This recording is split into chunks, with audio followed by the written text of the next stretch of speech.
Buenas tardes. El capítulo Costa Sur de la Benemérita Sociedad de Geografía y Estadística del Estado de Jalisco les da a ustedes una cordial bienvenida. Realmente agradecemos su presencia, el esfuerzo que representa venir hasta acá. Es algo muy agradable para nosotros. Vamos a dar inicio a esta sesión solemne, para lo cual voy a pasar al señor secretario el uso de la voz, a fin de que nos explique cómo avanzar el protocolo y luego concluir. Muchas gracias, muy buenas tardes. Enseguida presentaré a los integrantes de este presidio. Nos acompaña el doctor Carlos Adolfo García Ortiz, coordinador del capítulo Costa Sur de nuestra benemérita institución.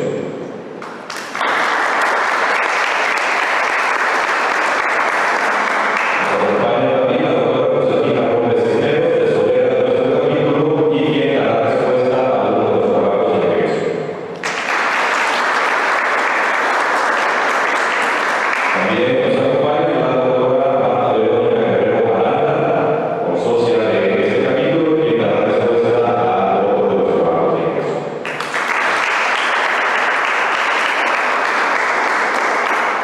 Está con nosotros también la doctora Araceli Ramírez Mena, recipiendaria.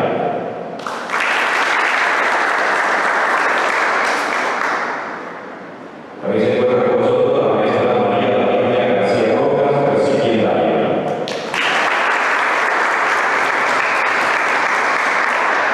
Y su servidor Guillermo Tobar, secretario de este capítulo Costa Sur. Y presidiendo esta solemne sesión académica con la representación del presidente de la Benemérita Sociedad de Geografía y Estadística del Estado de Jalisco, doctor Alberto Ortega Solís, nos acompaña el maestro Samuel Gómez Luna Gómez.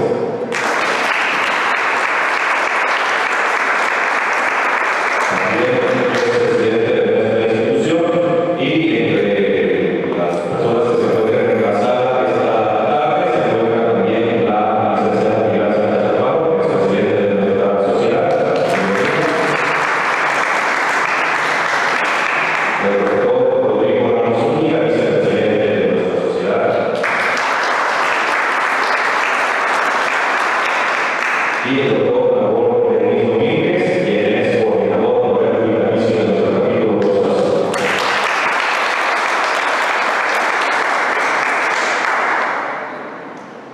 El general también Miguel Chávez, quien es consocio de nuestra institución.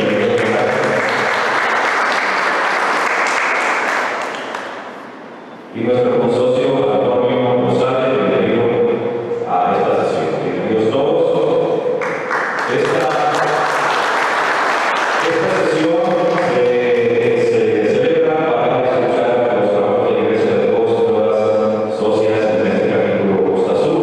Enseguida escucharemos los trabajos de ingreso y su correspondiente respuesta por las personas que acabo de presentar. En primer término, escucharemos a la doctora Araceli Ramírez Mena. Ella es abogada y psicóloga, tiene la maestría en Derecho Civil y Financiero, es doctora en Ciencias del Desarrollo Humano, investigadora en áreas de género relacionada con Derecho, Política y Educación. Con los productos de investigación se han publicado artículos, capítulos de libros y la coordinación de otros en México, España, Colombia, Chile y Perú. Es miembro del Sistema Nacional de Investigadores como candidata. Se cuenta con el reconocimiento del Programa para el Desarrollo Profesional Docente y tiene una larga trayectoria en la docencia y la investigación en diversas instituciones, entre la Universidad de Guadalajara. Y enseguida, entonces, te damos la palabra para escuchar su trabajo de ingreso.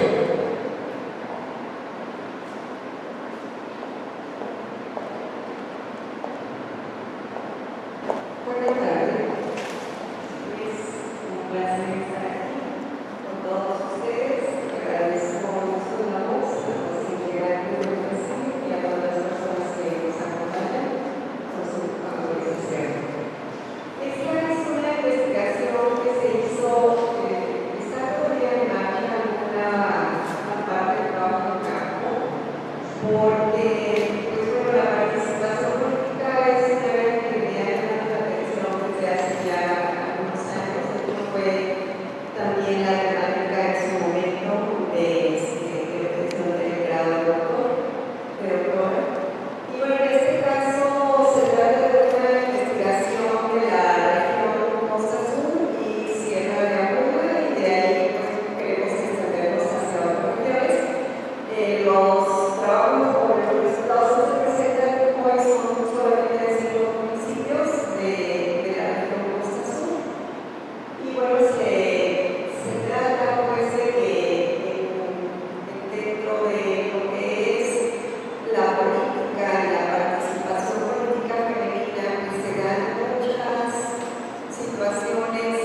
en el contexto regional de los resultados que aquí se presentan, es que algunas de las mujeres que participaron en los municipios de Castillo, Villa de Purificación, La Huerta, Cuauhtémoc de García Barragán y Zapotlán, algunas de las entrevistadas eran candidatas a ocupar la presidencia municipal, otras como síndicas y otras como regidores, para el cargo de regidores de distintos partidos.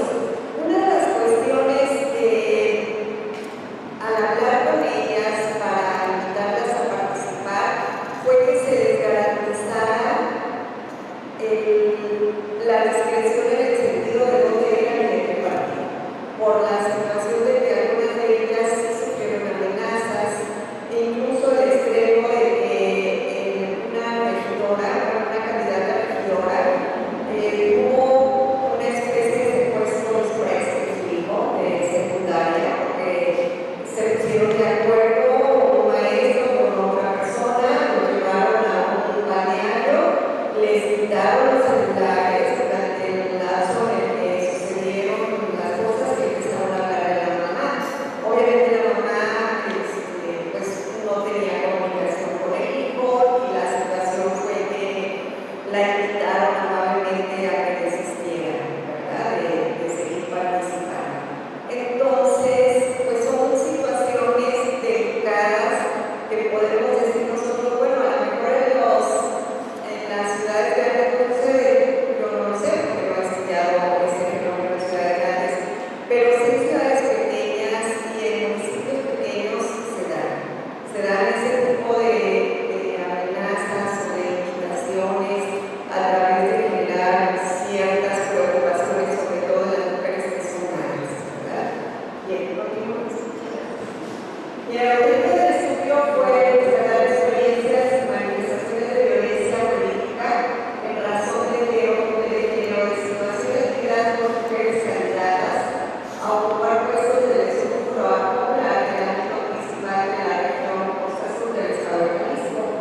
Esta pues, fue una investigación cualitativa. El periodo histórico de la recopilación de información fue de 2017 a 2023. De esta parte de la investigación que se están presentando los resultados y se identificaron la identificación de mujeres localizadas que fueron invitadas a participar.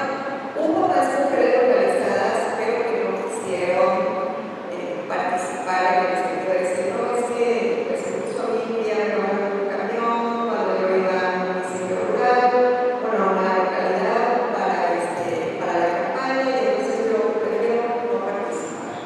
Yo te digo lo que sucedió, pero no voy a participar. ¿Sí? Entonces, pues voy haciéndose como ese recuento de quienes realmente quisieron participar, acercándoles nada más sin verificar de qué municipio era cada una de las candidatas. Sí están las tablas en donde claramente se tienen identificadas de qué municipio son y qué tipo de candidatura hacia ellas. Bien, continuamos.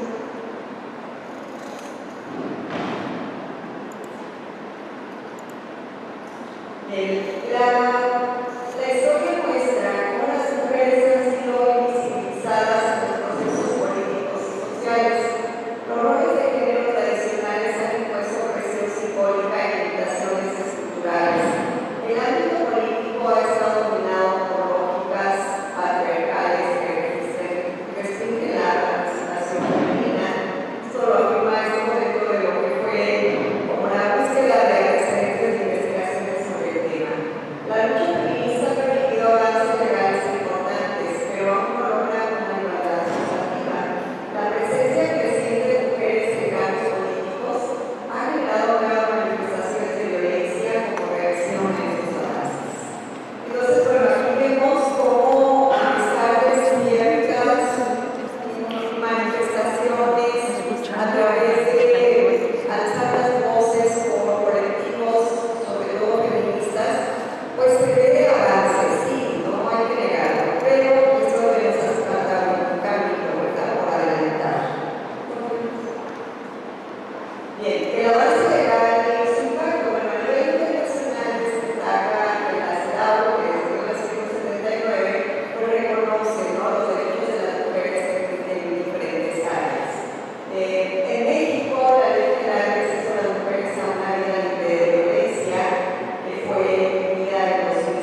La violencia psicológica, vamos a decir que es algo que sabemos que está, pero muchas veces se torna complicado poderlo probar, sobre todo ante las autoridades. Puede ser ejercida por partidos políticos, por funcionarios, por redes sociales, por familiares. Puede dirigirse a la mujer, extenderse inclusive a su familia, generar opresión y miedo. Se expresa tanto en espacios públicos como en espacios privados y su propósito es menoscabar o anular los derechos políticos electorales. Bien, ¿cuáles son esas manifestaciones de violencia política que se pueden dar? Es la discriminación por ser mujer, hay una subestimación, se debilita su presencia. La violencia psicológica pues es esa intimidación, amenaza, acoso. La violencia simbólica es el uso de estereotipos, los chistes, los silencios, las burlas, la difusión de rumores.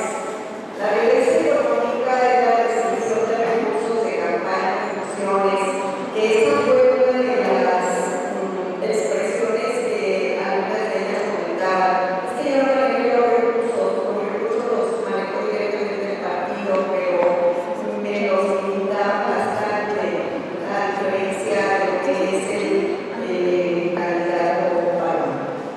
En la violencia física, que son amenazas de agresiones, golpes.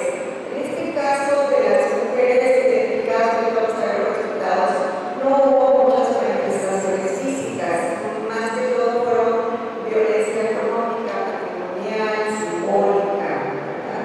En algunos casos, insinuaciones de tipo sexual. La violencia sexual precisamente son las solicitudes de favores indebidos, las insinuaciones. La violencia digital, los ataques en redes sociales, calumnias y perfiles falsos, que básicamente esta fue una de las manifestaciones principales, la violencia digital. Sabemos que ahorita con todo el uso de redes y de las relaciones de internet, pues se presta, ¿no?, a que se creen perfiles falsos y a través de eso se agreguen. Bien, dentro de lo que fueron el perfil de las mujeres participantes, fueron mujeres entre 22 y 59 años, y aquí encontramos una diversidad generacional. Cuanto al estado civil, pues hay grupos solteras, casadas, algunas divorciadas también, hay un montón. Los niveles educativos, pues los encontramos de secundaria hasta nivel de licenciatura, solamente en un caso era a nivel de posgrado. Varios con hijos y responsabilidades familiares, las muy pobres están en una de 22 años, pues ella va a tener hijos, pero fue la que más manifestó haber sido víctima de discriminación de tipo sexual. Las experiencias políticas diversas, hubo quienes manifestaron que pues vienen de familia política, que su familia los apoya, que la abuela había sido presidente, que el papá había sido presidente, entonces tiene como esa parte de la herencia, ¿no?, de que se transmite en la familia la participación. Todas, sin excepción, todas las personas entrevistadas manifestaron haber sufrido algún tipo de violencia política, ¿verdad? Las 20 personas. Y la percepción de la violencia es lo que ellos consideran que es violencia de género.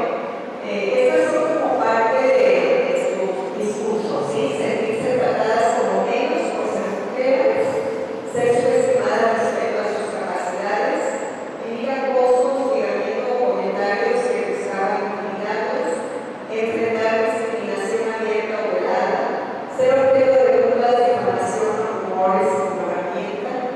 Y bueno, aquí hay algunos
las que llegaron ya a ser regidoras, que ya se encontraban en funciones, decían, bueno, es que no me hacen caso, estoy en una comisión que la cual no me dejan hacer nada, soy solamente me siento nada más como una figura decorativa.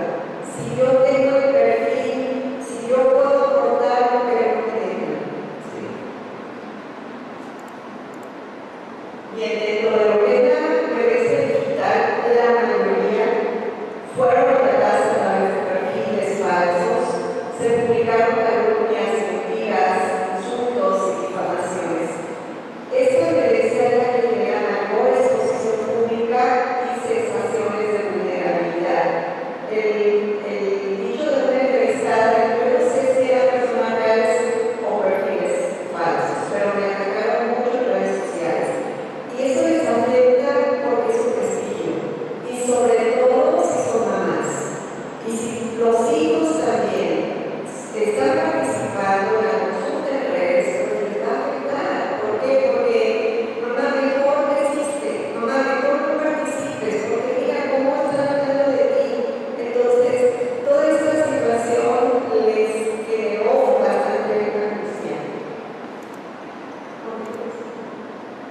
Dentro de lo que es la violencia sexual, en este caso fueron menos, pero eso no quiere decir que no se dé. Las participantes señalaron experiencias como comentarios sobre su cuerpo o apariencia, presiones para caer bien con ciertos sectores políticos, insinuaciones de favores sexuales a cambio de apoyo, el acoso verbal o físico, especialmente hacia las más jóvenes. La violencia sexual se presenta cuando te hacen menos por ser mujer, cuando te piden algo a cambio.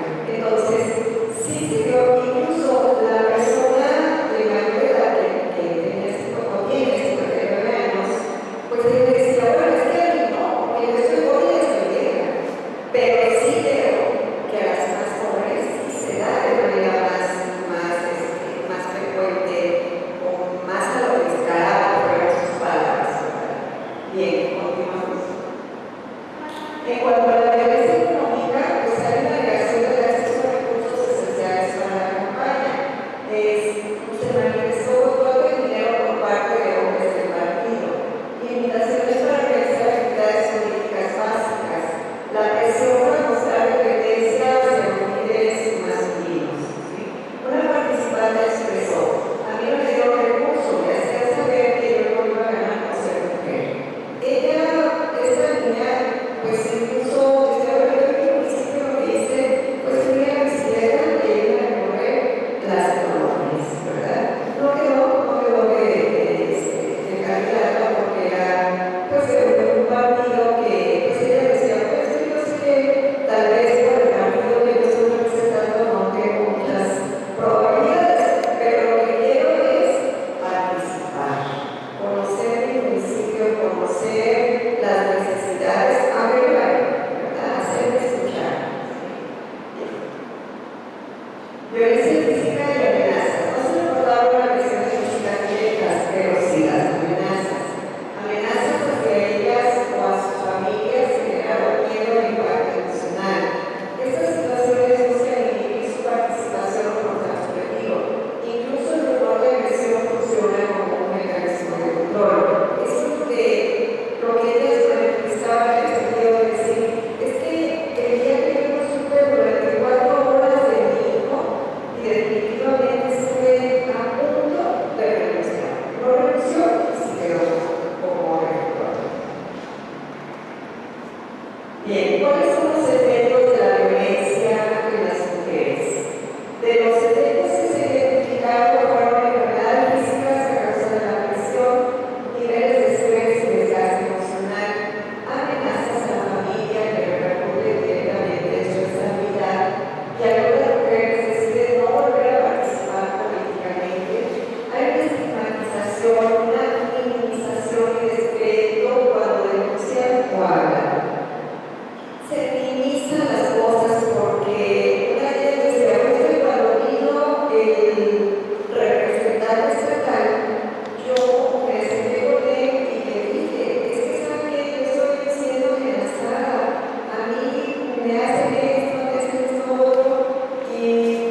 de generar en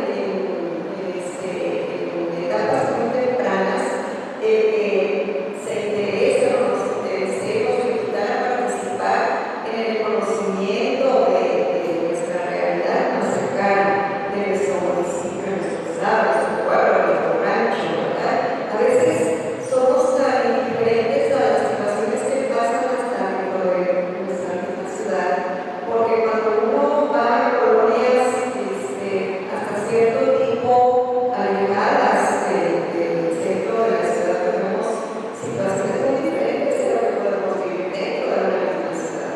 Entonces, entre municipios se da de manera más palpable. Muy bien, bueno, pues de mi parte eso sería todo. Gracias por la atención.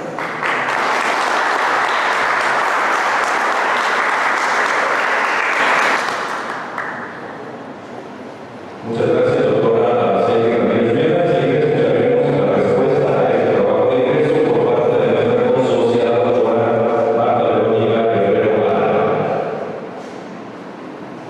Muchas gracias. Pues buenas tardes a todas y a todos. Quiero agradecer la oportunidad de dar respuesta al trabajo de ingreso de la doctora Araceli Ramírez Mena, titulado Participación Política Femenina y Manifestaciones de Violencia en municipios de la región Costa Sur y Jalisco. Me congratulo de tomar la voz por diversas razones personales y profesionales, pero en esta ocasión, por el tiempo que me fue asignado, solo desarrollaré las expresiones al interés profesional y que son resultado de las reflexiones a partir de leer el documento ya presentado. El trabajo de investigación de la doctora Araceli puede encontrar antecedentes muy antiguos para justificarse. Las mujeres de todas las épocas han demostrado que en las diversas sociedades hay una desigualdad social entre las personas originadas por el género, es decir, no son dadas por una situación biológica del sexo con el que se nace, sino que tiene su principal origen en el género, que es una construcción social que impone a través de las normas culturales lo que se considera como propio de las mujeres o de los hombres. Por mencionar algunos antecedentes históricos sobre documentos que tenían el objetivo de visibilizar estas desigualdades y problemáticas de las mujeres al acceder al espacio público, encontramos uno de Cristina de Pizán que se escribió en 1405 titulado La ciudad de las damas. Ana de Belén, que entre 1517 y 1521 escribió Enseñanzas a mi hija, y María Cruz, mejor conocida como Olimpia de Lloros, que escribe en 1791 la Declaración de los Derechos de la Mujer y la Ciudadana.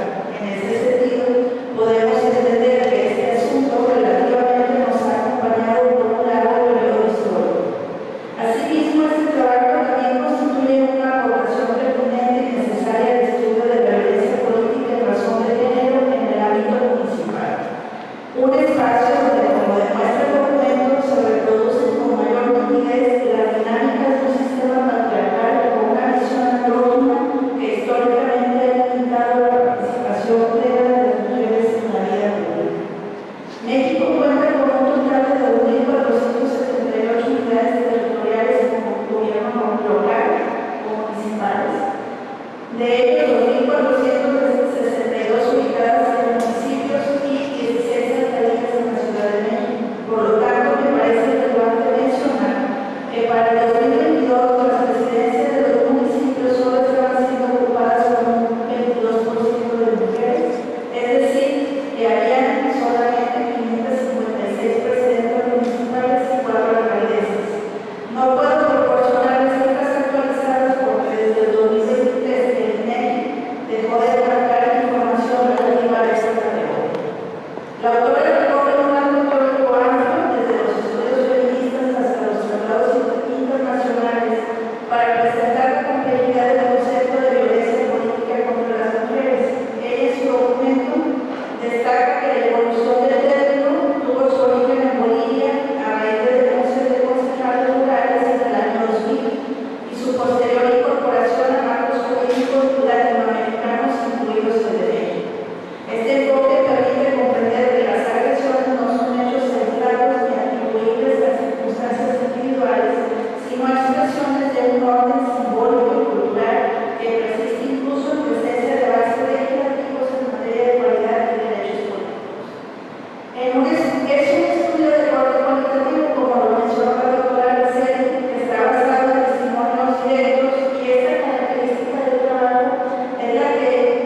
recibir toqueteos de manera directa es un acoso de tipo sexual.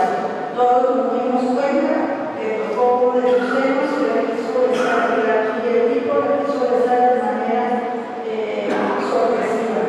Pero la violencia política viene después de este acoso y esta también avalada por algunos comentarios, como por ejemplo la presidenta, como si el trabajo doméstico fuera algo exclusivo de las mujeres, y más grave aún, considerarlo como un trabajo de que una mujer tuviera que avergonzarse. De igual manera, los memes generados con inteligencia artificial que la mostraban bailando con el acosador como si hubiese sido un hecho divertido. Solamente se lo dejo a reflexión y cierro mi paréntesis. Resulta también notable la identificación de que las propias participantes en este estudio hacen el origen de la violencia en factores como la educación, la historia política del país y la persistencia de estructuras machistas arraigadas, todos sabemos, con mayor visibilidad de zonas rurales. Esta coincidencia entre teoría y experiencia empírica refuerza la lectura de la violencia política como un fenómeno multidimensional, articulado entre cultura, instituciones y prácticas cotidianas. La autora acierta también en su reflexión final sobre los riesgos de la normalización de la violencia. Señalar que muchas mujeres han llegado a considerar los ataques como parte del costo de hacer política advierte sobre un proceso de interiorización que amenaza con reproducir las desigualdades que la propia normativa pretende erradicar. En este sentido, el llamado a la armonización legislativa, la educación con perspectiva de género y la articulación de redes de apoyo entre mujeres se presenta no solo como propuestas, sino como imperativos para el fortalecimiento de una democracia local. Sus conclusiones contribuyen a visibilizar que la paridad numérica no garantiza la igualdad sustantiva y que la violencia política de género continúa siendo una barrera estructural que debe abordarse desde múltiples frentes: normativos, educativos, culturales y comunitarios. Una de las principales fortalezas que logré identificar en el presente trabajo es que logra rescatar la voz de estas mujeres y mostrar cómo múltiples expresiones de violencia persisten a pesar de estos avances normativos. Asimismo, menciona en sus conclusiones algunos aspectos indispensables para erradicar la violencia política en razón de género, de las que mencionaré solamente algunas: transformar las estructuras culturales y educativas, garantizar el acceso equitativo a recursos y oportunidades, fortalecer las alianzas entre mujeres y colectivos y asegurar que la ley se aplique en todos los niveles, especialmente en el municipal, donde las brechas son mayores. Sin duda, este trabajo demuestra que la democracia solo puede consolidarse si la participación de las mujeres se da en condiciones de igualdad, seguridad y dignidad. Mientras persista la violencia política, la paridad será una cifra, pero no una realidad plena. Muchas gracias por su atención.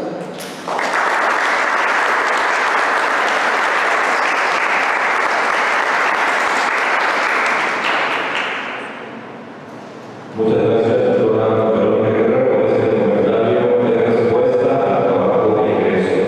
Y enseguida es el turno de escuchar a la secretaria María Gabriela Rojas. Ella es licenciada en nutrición por la Universidad de Guadalajara y es maestra en ciencias de la nutrición por la Universidad Autónoma del Estado de Morelos. Actualmente es estudiante de doctorado en biosistemática, ecología y manejo de recursos naturales y agrícolas en la Universidad de Guadalajara. En el ámbito de la divulgación y difusión de la ciencia, ha publicado artículos científicos y participado en congresos nacionales e internacionales, presentando ponencias en temas relacionados con la nutrición, la genética y la salud. Asimismo, es autora de una columna mensual dirigida al público en general en el portal Biografía, que se publica aquí en Oakland, en donde se aborda la importancia de la nutrición en diferentes aspectos de la vida cotidiana y reflexiona sobre problemáticas actuales desde una perspectiva informada y accesible. Además, la maestra Lavinia es asociada fundadora del capítulo juvenil Costa Sur de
alrededor de 32 millones de hectáreas están destinadas exclusivamente a la agricultura.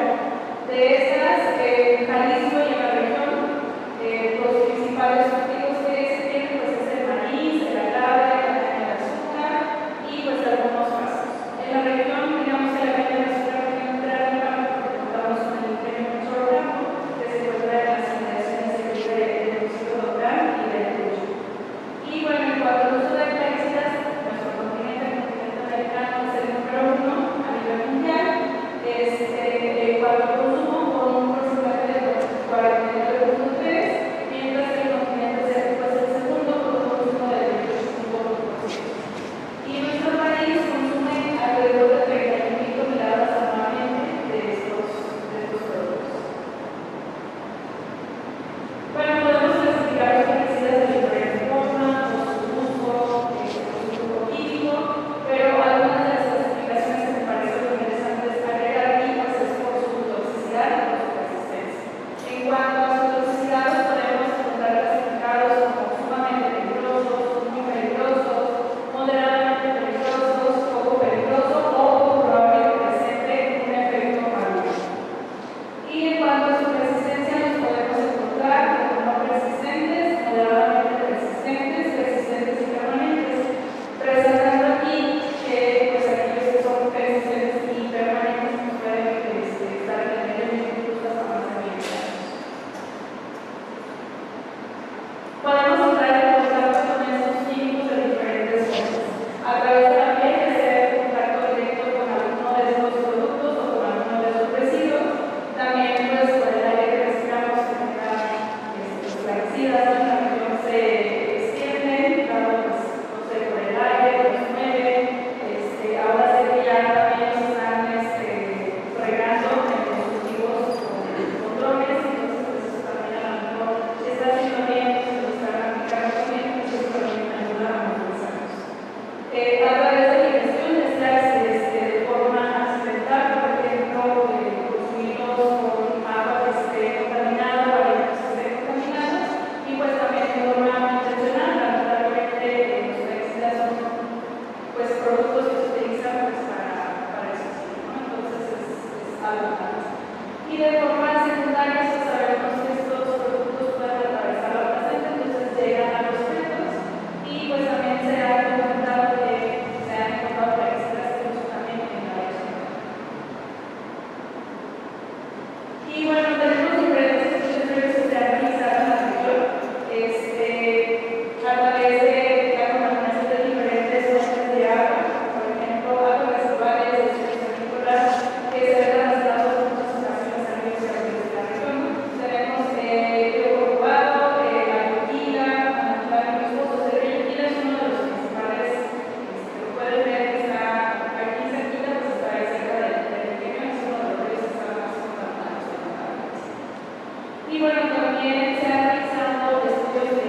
Agradezco su presencia, bienvenidos todos.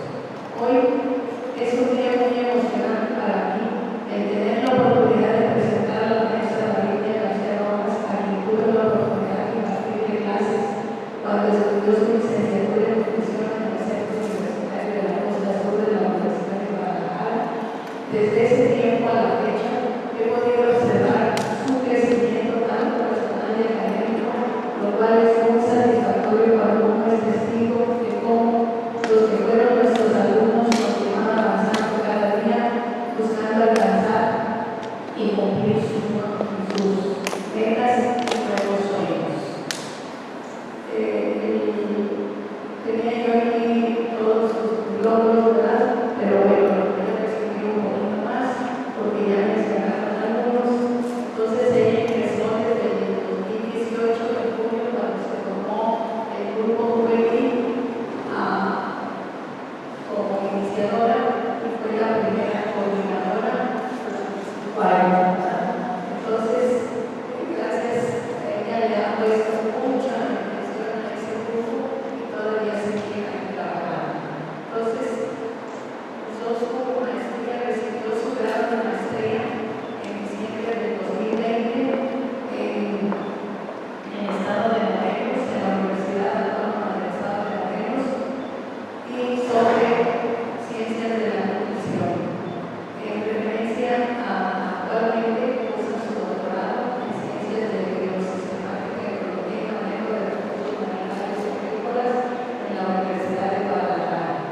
En lo referente a su experiencia laboral, ha sido asistente de investigación en varias investigaciones avaladas por el CONACYT, y la Universidad de Guadalajara, varias prácticas de investigación sobre nutrición y sobre otros temas, y fue responsable del proyecto de investigación en emisión de agua de coco y caracola en pacientes con dengue para ver el aumento de las plaquetas en el Centro Universitario de la Costa Sur en la Universidad de Guadalajara de 2017 a 2018.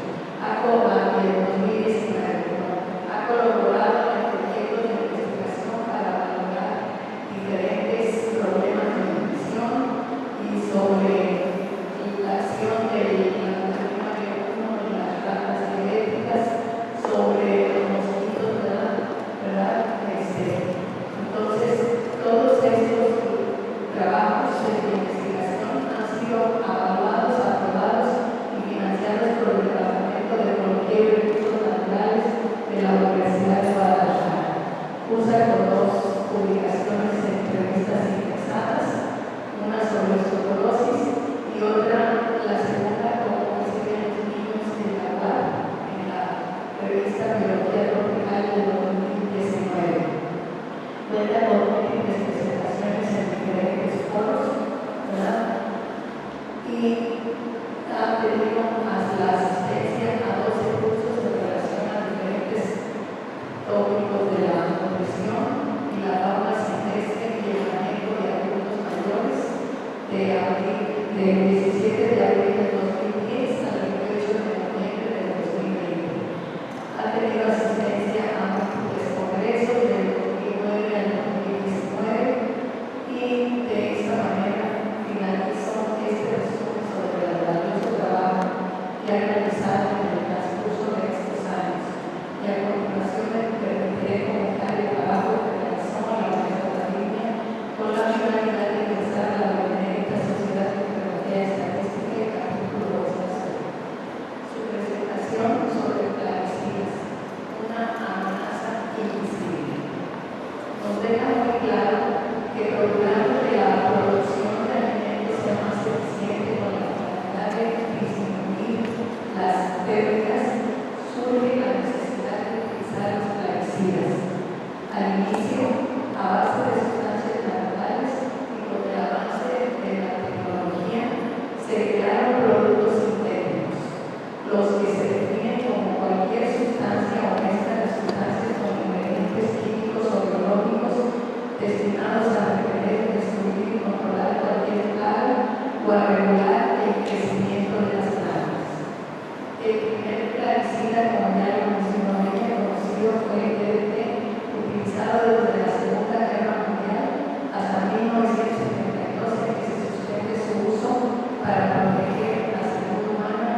por ser acumulativo y persistente en el medio ambiente y que podía movilizarse a grandes distancias. Con base a la necesidad de los cultivos, se han creado múltiples plaguicidas los que se clasifican en 5 categorías, de la 1 a la 5, siendo el 1 más peligroso y el 5 menos peligroso. Nos menciona la maestra García Rojas que la clasificación está determinada en relación a la dosis letal media y a la toxicidad, ya sea por vía oral, pulmonar o débil. Además, nos mencionan que los trabajadores agrícolas son los más expuestos a intoxicación por la falta de capacitación, así como de la protección adecuada al contacto con estos productos. Muchas veces hemos observado cómo andan fumigando con los drones y todos los trabajadores siguen haciendo sus labores, no les avisan y no les suspenden el trabajo. Entonces, los fumigan ahí a todos parejos. Entonces, también nos comenta la maestra sobre la posible intoxicación al estar cerca de los campos fumigados a menos de 1000 metros. Es importante mencionar que aunque no nos referimos a las prácticas agrícolas, todos estamos expuestos a sufrir intoxicaciones por diferentes medios, incluidos los alimentos. Después de hablarnos ampliamente sobre los beneficios y problemas que generan los diferentes plaguicidas, nos menciona que en la región se cuenta con el primer municipio agroecológico del país. Esto consiste en un enfoque integral que aplica principios ecológicos y sociales para crear sistemas alimentarios y agrícolas sostenibles. Su objetivo es optimizar las interacciones entre plantas, animales, personas y el medio ambiente, promoviendo la salud del ecosistema, la equidad social y la viabilidad económica. Por este motivo es una iniciativa digna de una gran felicitación para el municipio de Limón, Jalisco, donde se ha eliminado en sus tierras el uso de plaguicidas, ayudando con esto a crear conciencia en sus ciudadanos, iniciando con esto incluir en que se tome la ruta hacia la agroecología. Se me hace a mí incluso volver a pensar eso de que es el único municipio en el país, ¿verdad? Hay muchos lugares donde hacen en la agroecología, pero ya un municipio completo, ¿verdad? Es el único que hasta el momento está registrado. Entonces, el Limón, Jalisco, donde se ha eliminado en las tiendas del uso de plaguicidas, ayudando con esto a crear conciencia en sus ciudadanos. Iniciando con esto incluir que se tome la ruta hacia la agroecología. Finalmente, el trabajo presentado por la maestra Daniela García Rojas, los plaguicidas, una amenaza visible, considero que reúne los requisitos de veracidad, originalidad y expresión que nuestros estatutos reclaman, de tal forma que estoy cierto que con su ingreso se acrecientan los activos de esta institución, porque es mi plástico recibir y pedir que a partir de esta noche ciña nuestra primera con tanto placer para usted como es para nuestra sociedad. Muy buenas noches y les agradezco su atención y muchas gracias.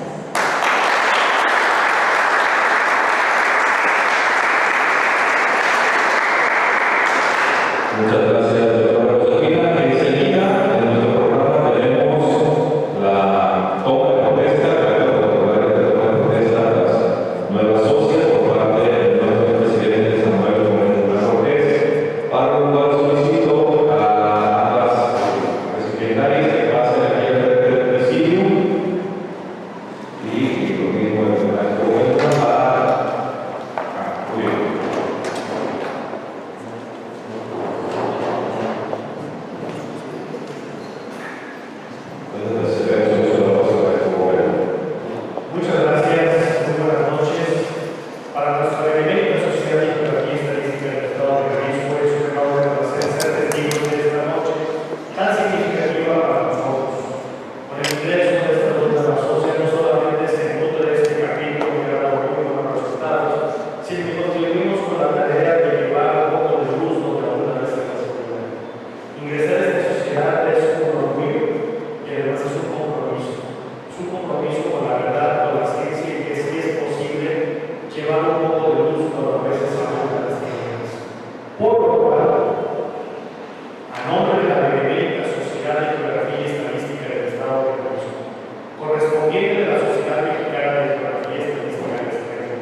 Muy bien,